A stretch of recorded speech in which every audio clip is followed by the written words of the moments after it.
వాళ్ళు గెలిచారు. చిత్తరంజన్ దాస్ కూడా గెలిచిండు మళ్ళీ అదే ఎన్టీ రామారావు మీద. 89లో అదే పరిస్థితులు మారుతుంటాయి అన్న. నేను ఎందుకని ఏం చెప్తా ఉన్నా, ఈయన లీడరు ఆయన లీడర్ కాదని దయచేసి ఎవరిని తక్కువ అంచనా వేయకూరి. ఎవరైనా లీడర్ అవుతారు, పార్టీ అవకాశాలు ఇచ్చి బీఫామ్లు ఇస్తే అందరూ కేపబిలిటీ ఉంటుంది. అవకాశాన్ని బట్టి గెలిచిన వాళ్ళు లీడర్ లా కనబడతారు, ఓడిపోయిన వాళ్ళు లీడర్ లా కనబడతారు. ఇప్పుడు సిచ్యువేషన్ బీజేపీకి అనుకూలంగా ఉందా? కరెక్ట్ షెడ్యూల్ ప్రకారం ఎలక్షన్స్ వస్తే అన్న జనం ఏమనుకుంటున్నారు అనేది ఏం తెలియదన్న. ఇప్పటికే చాలా మంది ఊహాగానాలు, సర్వేలు, రిపోర్ట్లు రకరకాలు చెప్తారు. బట్ వీఆర్ కాన్ఫిడెంట్ బీజేపీ అధికారంలోకి వస్తే అనేటువంటి విశ్వాసం మాకుందన్న. మీకుందా లేదా నాకు తెలియదు. సర్వేలు చెప్తున్నాయి 10%, 11% ఓటింగ్ బీజేపీకి ఉందని చెప్పి. ఇవో అట్లే మాట్లాడతారన్న. కారు సర్కారు ఢిల్లీలో 16 వస్తాయని చెప్పుకుంటే ఏమొచ్చిందో మీరు చూసిరు. అందుకని don't under estimate any political party అన్న. ప్రజల ఆలోచన విధానం చాలా గొప్పగా ఉంటుంది, మార్పు ఉంటుంది. ఉల్లిగడ్డల ధర ఆటాన నుంచి రూపాయి అయితే ఈ దేశ రాజకీయాలు మారిపోయిన దేశం అన్న మనది. ఎందుకన్నా ఇంత తొందరగా ప్రిజుడిస్ అవుతారు కాకుండ్రి. భారతీయ కర్ణాటక ఎలక్షన్ ముందు నుంచి పోలిస్తే ఇప్పటికే 10% బీజేపీ ఓటింగ్ తగ్గింది అంటున్నారు.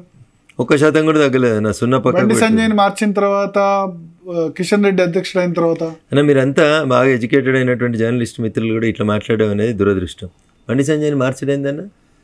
మా పార్టీలో ఒక సిద్ధాంతం ఉంటుంది. ఎవరైనా ఒక అధ్యక్షుడికి ఎన్నికైతే లేదా నామినేట్ చేయబడితే 3 సంవత్సరాల పాటు ఆ పదవిలో ఉంటారు. 2 టర్మ్స్ ఇవ్వచ్చు. అరే ఒక నిమిషం చెప్తానని చెప్పనీరి. మీకు నచ్చినట్టు నేను సబ్జెక్ట్ ఎందుకు చెప్తాను, వాస్తవాన్ని నేను చెప్తాను.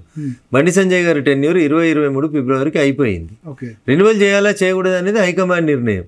6 నెలలు ఎక్కువ పదవి అనుభవించిండనేది చెప్పకుండా బండి సంజయ్ని తీసేసిరు, పీకేసిరు. ఇదేం భాష అన్న? ఎందుకు తీసేసిరు అన్న? వారి టెన్యూర్ అయిపోయింది. ఫిబ్రవరి 2023కే వారి టెన్యూర్ అయిపోయింది అన్న. అప్పుడే ఎందుకు మార్చలేదు? అరే అది నన్ను ఎందుకు అడుగుతావు అన్న? అది ఆల్ ఇండియా పార్టీ తీసుకోవాల్సినటువంటి నిర్ణయం. వాళ్ళు రకరకాలు ఒక్క బండి సంజయ్ గారు ఒక్కరే మార్చిరా అన్న. మీ భాషలో తీసేసిరు, పీకేసిరు ఇట్లాంటి పదాలు ఎందుకు వాడతారన్న? రాజస్థాన్లో మారిరు, ఛత్తీస్గఢ్లో మారిరు, మహారాష్ట్రలో మారుతురు. చుట్టుపక్కల 10-12 మారలేదు. అరే ఏదో ఒక రాష్ట్రం అన్న. 10-12 రాష్ట్రాలు మార్చారు. 10-12 రాష్ట్రాల్లో మార్చిండ్రు అన్న. కొత్త ఇక్కడ ఒకటే దగ్గర మార్చలేదు. ఇక్కడ బాగా ఎనర్జెటిక్ గా పార్టీ అవసరాల కోసం జిహెచ్ఎంసీ గెలిచింది. తర్వాత మిగతా ఎన్నికల్లో దుబ్బాకలో గెలిచింది, హుజురాబాద్ లో గెలిచింది. సెకండ్ టర్మ్ ఎందుకు ఇవ్వలేదని కదా. ఇప్పుడు నేను ఎవరి సేవలు ఎట్లా వాడుకోవాలనేది మా పార్టీ ఆల్ ఇండియా అధ్యక్షులు తీసుకునేటువంటి నిర్ణయం. దాన్ని క్వశ్చన్ చేసేటువంటి అధికారం ఒక జర్నలిస్ట్గా మీకు ఉండొచ్చు. బట్ మధ్యలో తీసేసిరు, పీకేసిరు ఇట్లాంటి పదాలు తప్పు అంటున్నాను నేను. వారి టెన్యూర్ అయిపోయింది. ఫిబ్రవరి 2023కు వారి టెన్యూర్ అయిపోయింది. టెన్యూర్ తర్వాత వారు ఇంకా 6 months ఎక్కువ ఉన్నారు. పార్టీ ఇతర రాష్ట్రాలతో పాటు మన రాష్ట్రంలో కూడా ఎన్నికలు ఉన్నాయి కాబట్టి మార్చాలనుకుందాం, అది నాకు తెలియదు. పార్టీ పార్లమెంటరీ బోర్డు పార్టీ పెద్దలందరూ కలిసి తీసుకున్న నిర్ణయం అది. దాన్ని సంజయ్ గారే వ్యతిరేకించినప్పుడు మీరందరూ నేనందరూ ఎవరు వ్యతిరేకించడానికి? Party has taken a decision. దాన్ని అందరం ఓబే చేస్తాం కదా. ఎందుకు చేరికలు ఆగిపోయినాయి? ఎవరు చెప్పారు ఆగిపోయినాయి? రోజువారీ పార్టీ ఆఫీసులో ఎవరు అంటే మీ దృష్టిలో చేరికలు అంటే ఎవరో ఎమ్మెల్యేలు, ఎంపీలు పక్క పార్టీలకు వెళ్ళి వస్తేనే చేరికలు అనుకుంటారు.